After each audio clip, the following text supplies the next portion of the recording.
Hello student, कैसे हो। आज हम पढ़ेंगे राजनीतिक विज्ञान कक्षा 10वीं का। सबसे पहले इसके बारे में जान लेते हैं कि बहुत ही आसान विषय है। इसमें इतिहास और राजनीतिक विज्ञान में ये कुल 12 अंक के लिए राजनीतिक विज्ञान आने वाला है आपके बोर्ड के पेपर में। और इसमें प्रश्न क्रमांक 6 से शुरू होगा। 6, प्रश्न क्रमांक 7, प्रश्न क्रमांक 8, प्रश्न क्रमांक 9। इस तरह जो है इसकी संरचना की गई है। बहुत ही आसान है। इसमें आप बहुत बड़े बड़े क्वेश्चन आंसर भी नहीं आने वाले हैं और इसको अच्छी तरह आप पढ़ेंगे तो जो है पूरा आप 12 के 12 अंक प्राप्त कर सकते हैं। ये जो मैं अभी लेक्चर देने जा रहा हूँ इसको आप सिर्फ ध्यानपूर्वक जो है पढ़ें और इसी के बेस पर जो है आपके सारे प्रश्न उत्तर, खाली जगह, हर चीज़ मिल जाएंगे आपको। कुल 5 पार्ट दिए गए हैं कक्षा 10वीं में आपको और ये 12 अंक के लिए आने वाले हैं। पहला पार्ट है संविधान की प्रगति। आज हम संविधान की प्रगति के बारे में पढ़ना शुरू करेंगे। संविधान की प्रगति कैसी हुई, किस प्रकार जो है संविधान की प्रगति हुई थी। हम संविधान की प्रगति में हम सबसे पहले पढ़ेंगे भारतीय संविधान, हमारे देश का संविधान। हमारा देश भारतवर्ष 15 अगस्त 1947 को आज़ाद हुआ, किंतु हमारे पास हमारा खुद का संविधान नहीं था। अब ये संविधान बनाने की जिम्मेदारी जो है बाबा साहब अम्बेडकर और इनकी जो टीम को दी गई और उन्होंने जो है ये संविधान बना लिया। और ये संविधान 26 जनवरी 1950 को भारतीय संविधान लागू किया गया। यानी 26 जनवरी 1950 को भारतीय संविधान अमल में आया। संविधान द्वारा भारत को पंथ निरपेक्ष, लोकतांत्रिक और गणराज्य बनाने का उद्देश्य निश्चित किया गया। यानी इस संविधान के आधार पर हमारे यहाँ पंथ निरपेक्ष रहेगा, लोकतांत्रिक और गणराज्य बनाने का उद्देश्य निश्चित किया गया। यानी सभी धर्म जाति के लोग हमारे देश के अंदर जो है एकदम शांतिपूर्वक रह सकते हैं। नागरिकों को स्वतंत्रता, समता और न्याय दिलाने के विषय में संविधान में महत्वपूर्ण प्रावधान किए गए हैं। हमारे संविधान में नागरिकों को स्वतंत्रता दी गई है, समानता दी गई, हर कोई समान है, कोई भेदभाव नहीं होना चाहिए, कोई न्याय सबको बराबर मिलेगा। इस विषय पर जो है संविधान में अनेक प्रावधान किए गए हैं। राजनीतिक परिपक्वता, हमारा देश जो है भारतवर्ष, इसमें जो है चुनाव कराए जाते हैं। अब चुनाव 2 प्रकार का होता है, एक प्रत्यक्ष चुनाव, एक अप्रत्यक्ष चुनाव। जो जनता अपने प्रतिनिधियों को डायरेक्ट चुनकर भेजती है उसे प्रत्यक्ष चुनाव कहते हैं। भारत में जनता को लोकसभा, विधानसभा और स्थानीय स्वायत्त शासन संस्थाओं में चुनाव द्वारा सीधे प्रतिनिधित्व दिया गया है। यानी जनता जो है लोकसभा, यानी जो सांसद होते हैं, एमपी होते हैं, उनको डायरेक्ट को चुनकर भेजती है, जिसके आधार पर प्रधानमंत्री बनेंगे। विधानसभा जैसे महाराष्ट्र के अंदर है, मुख्यमंत्री बनाना है तो वो मुख्यमंत्री बनाने के लिए जनता डायरेक्ट जो है एमएलए को चुनकर भेजती है। स्थानीय स्वायत्त शासन संस्थाएं हैं, यानी ग्राम पंचायत, पंचायत है, जिला परिषद है, महानगर पालिका है। ये सब का चुनाव जो जनता खुद चुनकर अपने प्रतिनिधियों को भेजती है। भारत में एक निश्चित कालावधि में न्यायपूर्ण एवं मुक्त वातावरण में चुनाव कराए जाते हैं। हमारे देश में जो है अगर सरकार पूर्ण बहुमत में है, कोई प्रॉब्लम नहीं आया है, तो 5 साल चलेगी और 5 साल के बाद जो है मुक्त वातावरण में चुनाव कराया जाएगा। सार्वजनिक नीतियों एवं समस्याओं की भूमिका को आधार मानकर नागरिक मतदान करते हैं। जो नागरिक हैं वो सार्वजनिक जो नीति है, समस्याओं की भूमिका को समझकर उसके आधार पर वो वोट डालते हैं। इसके कारण भारतीय नागरिकों की राजनीतिक समझ परिपक्व हो गई है। इसमें आपको प्रश्न आ सकता है कि कई प्रश्न बन सकते हैं, उसमें से ये प्रत्यक्ष चुनाव किसका होता है और भारतीय नागरिकों की राजनीतिक समझ परिपक्व हुई है। इस तरह आप पूछ सकता है कि यह कथन सही है या सत्य है या असत्य है, तो आप सत्य लिखकर जो है इसके कारण आप दे सकते हैं। मताधिकार, इसमें 2 शब्दों से बना है, मत धन अधिकार। भारतीय संविधान में वयस्क मताधिकार पद्धति को स्वीकार किया गया है। आरंभ में सभी स्त्री पुरुषों को मतदान करने की उम्र पात्रता की शर्त 21 वर्ष पूर्ण करने की थी। अब यह शर्त 18 वर्ष हो गई है। यानी जब हमारा देश आज़ाद हुआ तब जो है 21 साल के लोग मतदान कर सकते थे। 21 साल के ऊपर वाले और 21 साल वाले स्त्री पुरुष मतदान कर सकते थे, लेकिन संविधान में संशोधन किया गया और अब जो है 18 साल और उसके ऊपर की आयु वाले जो है मतदान कर सकते हैं। इसके कारण बड़ी संख्या में युवा वर्ग को मतदान का अधिकार मिला। मतदाताओं की इतनी बड़ी संख्या विश्व के किसी भी लोकतांत्रिक देश में नहीं है। इसलिए भारतीय लोकतंत्र को दुनिया का सबसे बड़ा लोकतंत्र माना जाता है। यानी इतनी बड़ी संख्या में युवा वर्ग जो है पूरे विश्व में कहीं पे भी नहीं है, हमारे भारतवर्ष में है। इसलिए हमारे देश को युवाओं का देश भी कहा जाता है और सबसे बड़ा लोकतंत्र भी माना जाता है। ये भूगोल के अंदर भी आपका एक प्रश्न है, भारत को युवाओं का देश कहा जाता है, उसका भी आंसर आपको यही लिखना है। अगला टॉपिक है संविधान की प्रगति में लोकतंत्र का विकेंद्रीकरण। सबसे पहले ये समझ लो कि केंद्र मतलब क्या होता है। केंद्र आप ज्योमेट्री में पढ़ते हैं, केंद्र का मतलब है एक वृत्त जब आप बनाओगे तो केंद्र एकदम बीचों बीच रहेगा और उसके सब जो चारों तरफ जो बिंदु रहेंगे उस समान दूरी पर रहेंगे, मतलब केंद्र एक है। विकेंद्री का मतलब केंद्र नहीं हो। लोकतंत्र के अंदर जो है लोकतंत्र का मूल आधार अर्थात सत्ता का विकेंद्रीकरण है। आप समझ लीजिए कि हमारा देश लोकतांत्रिक देश है। लोकतंत्र का मूल आधार ही क्या होता है? सत्ता का विकेंद्रीकरण। मतलब सत्ता एक आदमी के हाथ में सत्ता नहीं रहेगी।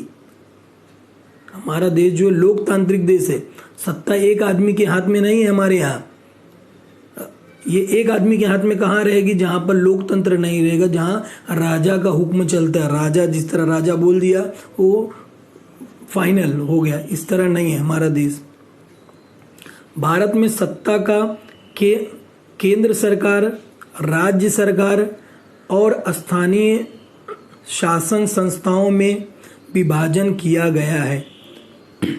इस विभाजन को ही लोकतंत्र विकेंद्रीकरण कहते हैं।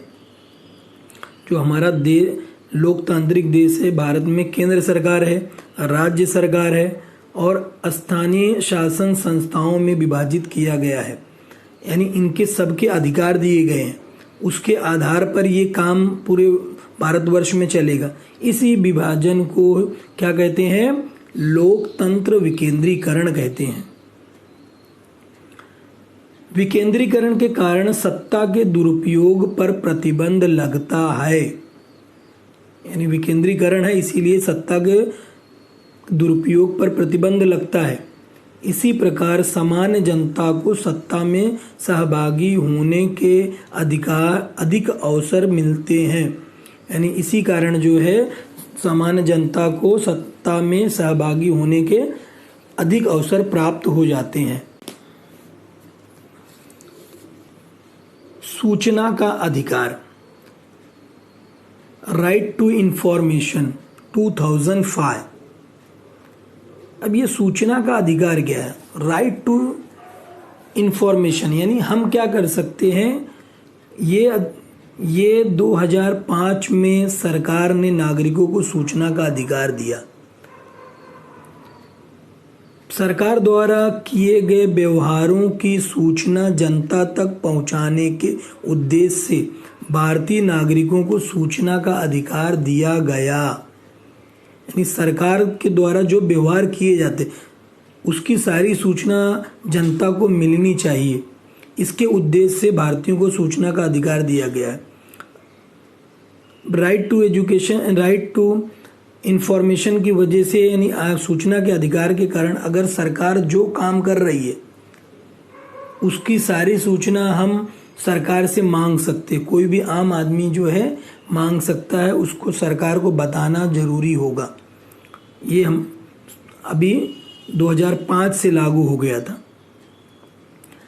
सरकार और जनता के बीच सुसंवाद स्थापित करने और पारस्परिक विश्वास बढ़ाने में यह अधिकार उपयुक्त होता है। यानी सरकार और जनता के बीच में सुसंवाद, दोनों के बीच में संवाद बातचीत करने के लिए जो है और पारस्परिक विश्वास बढ़ाने के लिए अधिकार महत्वपूर्ण हो गया, माना गया। सूचना के कारण, सूचना के अधिकार के कारण सरकार के कार्यभार की गोपनीयता कम हुई है। यानी जो सूचना के अधिकार के कारण जो हमको सूचना का अधिकार मिल गया है, उसके कारण जो है सरकार के काम काज की गोपनीयता कम हो गई। छुपा नहीं सकती सरकार कौन सी चीज़ कितने रुपए में खरीदी गई है, कौन से देश के साथ कितना जो है व्यापार हो रहा है, कितना पैसा जो है प्रधानमंत्री के रक्षा में लग रहा है, प्रधानमंत्री के कितने जो है आने जाने में कितना खर्च हो रहा है। ये सारी चीजें हैं सूचना के अधिकार से हम मालूम कर सकते। अधिकाराधिष्ठित दृष्टिकोण, राइट बेस्ड अप्रोच। ये अधिकाराधिष्ठित दृष्टिकोण क्या है वो पहले समझ लेते हैं। प्रत्येक नागरिक को सूचना, शिक्षा और खाद्यान्न सुरक्षा उपलब्ध कराने के लिए कोई कानून नहीं बनाया गया, क्योंकि इन्हें नागरिकों का अधिकार माना गया है। इस भूमिका को ही अधिकाराधिष्ठित दृष्टिकोण कहते हैं। यानी आप समझ लीजिए कि लोकतंत्र में हमें, हमारे भारतवर्ष में सूचना का अधिकार हमें प्राप्त हो गया 2005 में, शिक्षा का भी अधिकार हमें प्राप्त हो गया है 2000 में। मतलब कि शिक्षा यानी जो प्राथमिक शिक्षा सबको मिलना चाहिए। अगर आप कहीं पे भी किसी भी स्कूल में जो है आप एडमिशन ले सकते हो, जो नहीं भी पढ़ रहे हैं, अगर वो 7 साल का हो गया, 8 साल का नहीं पढ़ रहा है तो उसके आधार पे वो कहीं पे भी बिना कागज पत्तर के वो जाकर एडमिशन ले सकता। नहीं लेगा तो उसके बारे में जो आप कार्रवाई भी की जा सकती है। खाद्यान्न सुरक्षा भी मिल गया, लोगों को जो है अनाज वगैरह मुफ्त में मिलना शुरू हुआ। ये यानी ये हमारे अधिकार हैं, हमको किसी के जो है रहम वगैरह नहीं मिल रहा है, ये हमारा अधिकार है, नागरिकों का अधिकार है। इस भूमिका को ही अधिकाराधिष्ठित दृष्टिकोण कहते हैं। सन 2000 के बाद नागरिकों के अधिकार की भूमिका को स्वीकार करके यह सुधार होने लगा।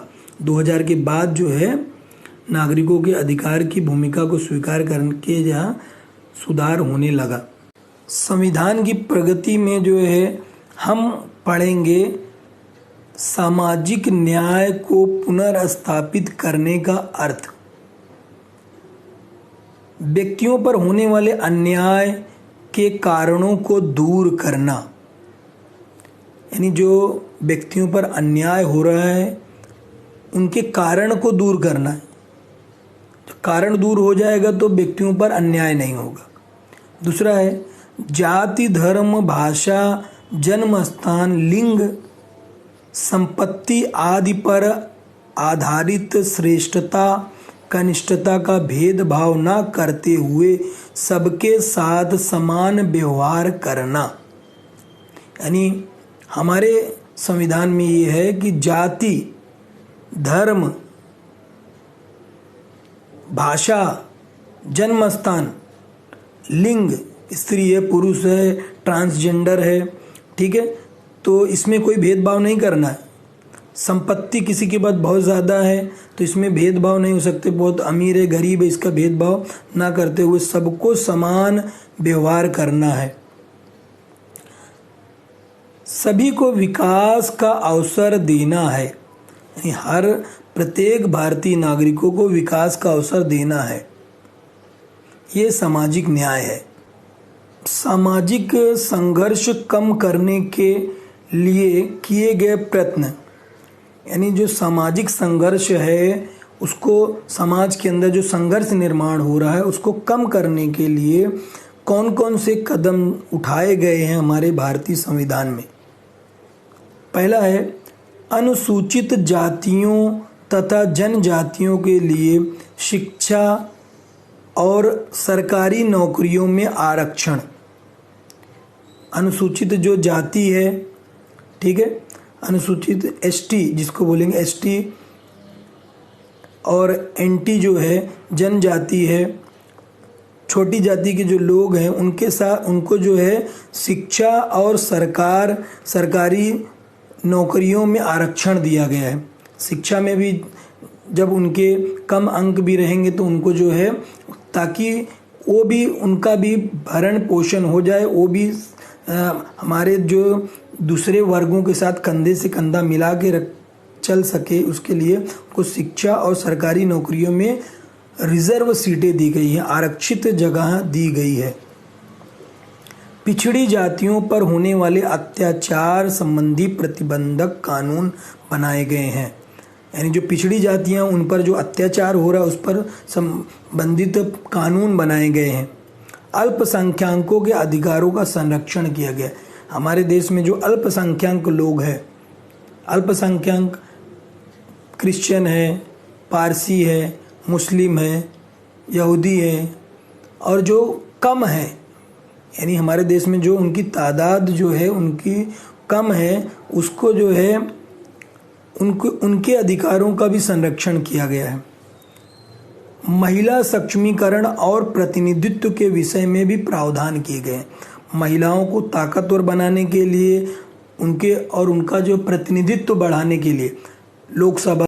सामाजिक संघर्ष कम करने के लिए पहला जो मुद्दा था आरक्षित स्थानों की नीति। अब उसमें वो आपको पहले भी बता चुका, उसमें भी ठीक है, कभी प्रश्न आ रहा है आपको आरक्षित स्थानों की नीति क्या है, तो आप ये लिख सकते हो, अनुसूचित जातियों और जनजातियों के लिए शिक्षा और सरकारी क्षेत्रों में आरक्षित स्थान रखे गए हैं। अन्य पिछड़े वर्गों के लिए भी आरक्षित स्थानों का प्रावधान किया गया है। अन्य जो पिछड़े वर्ग हैं उनके लिए भी आरक्षित स्थान किए गए हैं, दिए गए हैं। सामाजिक संघर्ष कम करने के लिए अत्याचारों से सुरक्षा प्रदान करने वाला कानून भी बनाया गया है। सामाजिक न्याय और समता स्थापित करने के लिए अनुसूचित जातियों तथा जनजातियों के लिए एट्रोसिटी का कानून बनाया गया है। अगर अनुसूचित जाति और जनजातियों पर किसी ने अत्याचार किया, उन्होंने किसी ने उनको मारा, उनकी संपत्ति हड़प ली, उसके ऊपर जो है एट्रोसिटी का एक कानून बनाया गया है। अन्याय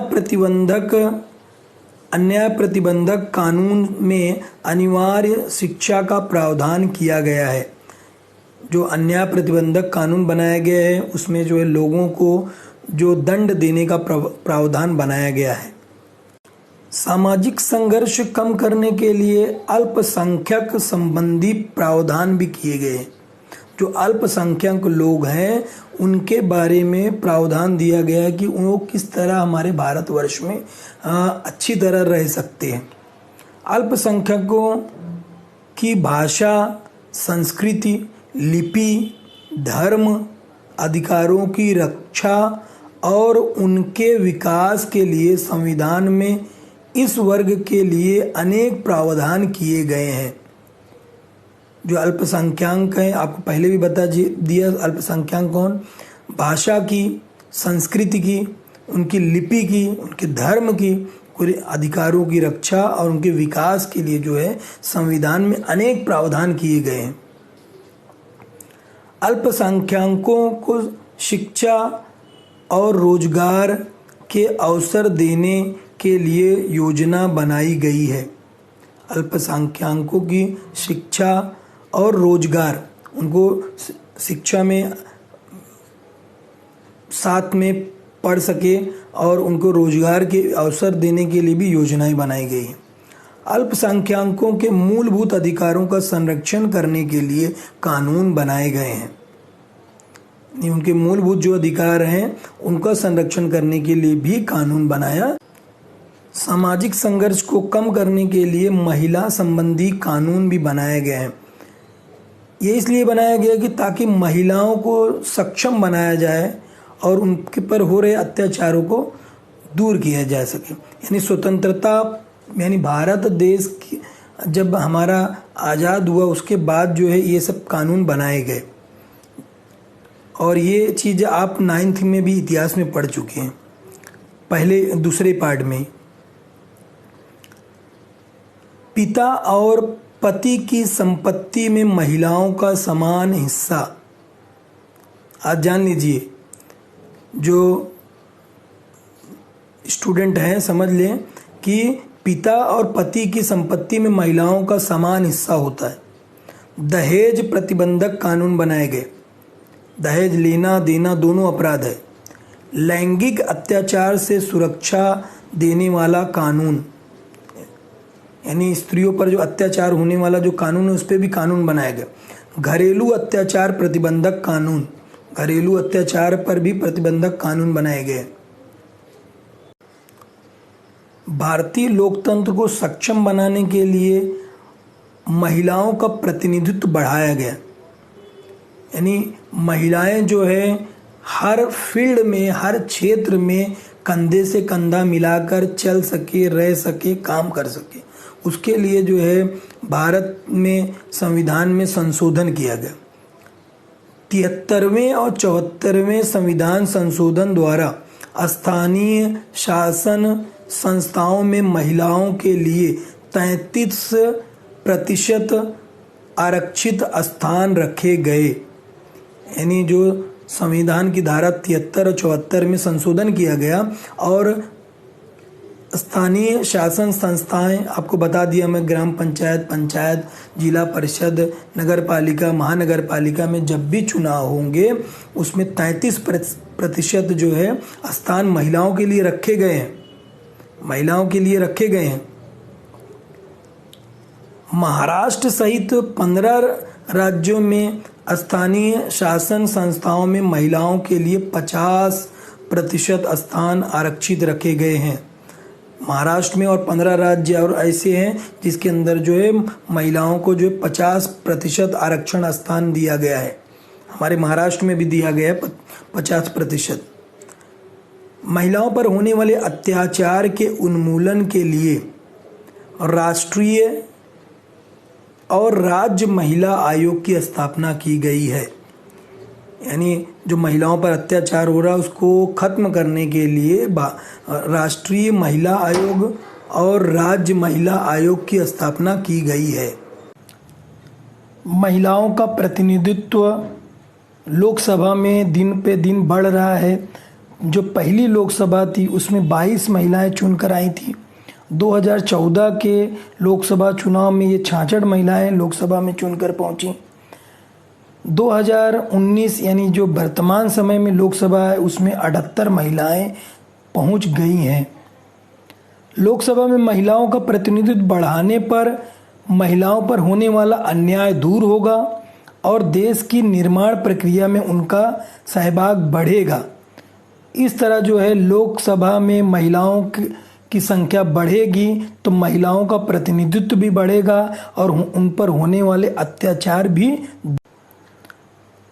संविधान का मौलिक ढांचा। संविधान प्रवाहमान होता है।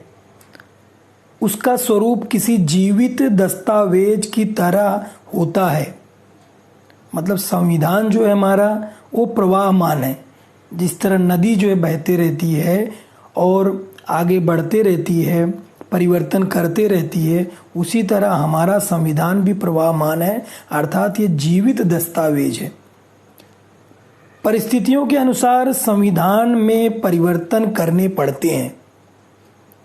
परिवर्तन करने का अधिकार संसद के पास होता है। यानी परिस्थितियां जिस प्रकार रहेंगी उसके आधार पर इस संविधान में परिवर्तन करना पड़ता है। परिवर्तन करने का अधिकार संसद के पास है। संसद के इस अधिकार को स्वीकार करते हुए न्यायालय ने संविधान के अधिकारों की सीमाओं का बोध संसद को कराया है। यानी जो संसद का जो इस अधिकार को स्वीकार करते हुए न्यायालय ने संविधान के अधिकारों की सीमाओं का बोध, यानी संसद की भी एक सीमा है, उसका बोध जो है न्यायालय ने संसद को कराया है। संविधान में परिवर्तन करते समय संविधान के मौलिक ढांचे को चोट नहीं पहुंचा सकती। यह भूमिका न्यायालय ने अपनाई है। न्यायालय ने और इस तरह बताया है कि संविधान में अगर परिवर्तन करना है, ठीक है, परिवर्तन किया जा सकता है, किंतु संसद संविधान के मौलिक ढांचे को चोट नहीं पहुंचा सकती है। यह भूमिका न्यायालय ने अपनाई है। अर्थात हमारा जो संविधान है वो एक जीवित दस्तावेज है। इस पर आपको प्रश्न पूछा जा सकता है कि हमारा संविधान जीवित दस्तावेज है, कथन सही है या गलत है। ठीक है, तो उसमें आप लिख सकते हो कि ये कथन सत्य है और उसके कारण दे सकते हो। इसमें से कोई भी आप 2 मुद्दे अगर आप लिख देते हैं तो आपको पूरे के पूरे 2 अंक मिल जाए। संविधान के मौलिक ढांचे में समाविष्ट प्रावधान निम्नलिखित हैं। पहला है, शासन का गणतांत्रिक और लोकतांत्रिक स्वरूप होना चाहिए। संविधान का संघ राज्यात्मक स्वरूप होना चाहिए। देश की एकता और एकात्मकता का संवर्धन होना चाहिए। चौथा है, देश की संप्रभुता होनी चाहिए। 5वां है, पंथ निरपेक्षता और संविधान की सर्वश्रेष्ठता होनी चाहिए। ये हमारे संविधान के मौलिक ढांचे में समाविष्ट प्रावधान है। न्यायालयीन निर्णय, न्यायालय के द्वारा दिए गए कुछ निर्णय हैं, उस पर हम विचार कर लेते हैं। बालकों के अधिकारों का संरक्षण पर न्यायालय ने अपना निर्णय दिया है। मानवाधिकारों का संरक्षण करना है। महिलाओं की प्रतिष्ठा और उनके प्रति आदर बनाए रखने की आवश्यकता है। व्यक्तियों के स्वतंत्रता का संरक्षण, आदिवासियों का सक्षमीकरण। न्यायालय के इन निर्णयों के कारण भारतीय लोकतंत्र और राजनीतिक प्रक्रिया के परिपक्व होने में सहायता मिली है। यानी इन निर्णयों से जो है हमारे भारतीय लोकतंत्र और राजनीतिक प्रक्रिया, महिलाओं के संदर्भ में न्यायालय ने कुछ निर्णय दिए हैं। न्यायालय द्वारा समय समय पर दिए गए निर्णयों से महिलाओं के सम्मान और प्रतिष्ठा की रक्षा हुई है। पहला है, तलाकशुदा महिलाओं को पुरुष द्वारा अनिवार्य रूप से गुजारा भत्ता दिए जाने। यानी अगर कोई पति अपनी पत्नी को तलाक दे देता है तो उसे जो है जब तक पत्नी दूसरी शादी नहीं करती है, उसको रहने खाने पीने के लिए जो है उसको हर महीने न्यायालय कोर्ट उसको आदेश देगी कि इतना रुपया हर महीने उसे स्त्री को देना है। समान काम के लिए महिलाओं को पुरुषों के बराबर वेतन दिए जाने के कानूनों पर न्यायालय ने अपनी मुहर लगाई है। यानी अगर एक ही टाइप का काम है, पुरुष भी कर रहा है महिला भी कर रही है, दोनों को समान वेतन दिया जाएगा। ये नहीं कि महिला बोले उसको कम पैसा देना है, पुरुष को ज़्यादा वेतन देना है, इस तरह नहीं। समान काम के लिए समान वेतन, यानी दोनों समान है, स्त्री पुरुष समान है। प्रार्थना स्थलों पर सभी स्त्रियों को जाने की स्वतंत्रता है, यह भी न्यायालय का निर्णय है। न्यायालय ने निर्णय दिया है कि महिलाएं किसी भी धार्मिक स्थल, मंदिर है, गिरजा है, गुरुद्वारा है, इस तरह के जो भी धार्मिक स्थल है वहाँ पर वो जा सकती हैं, पूजा याचना कर सकती है, ईश्वर को याद कर सकती है, कोई उन्हें रोक नहीं सकता है। इस प्रकार जो है ये आपका पहला पाठ समाप्त हो रहा है। अगर इसमें आपको कुछ डाउट लगता है तो आप कमेंट्स कर सकते हैं। और इस जो पूरे पाठ में मैंने जो पढ़ाया है उसी से आपका सारा का सारा जो है पूरी चीज़ें इसके अंदर समाविष्ट हो गई हैं। आपको कुछ और याद करने की ज़रूरत नहीं है। जो आपको ये नोट्स के माध्यम से आप इसी को याद कर ले, पूरे के पूरे अंक आपको मिल जाएंगे। ठीक है, wish you all the best, thank you.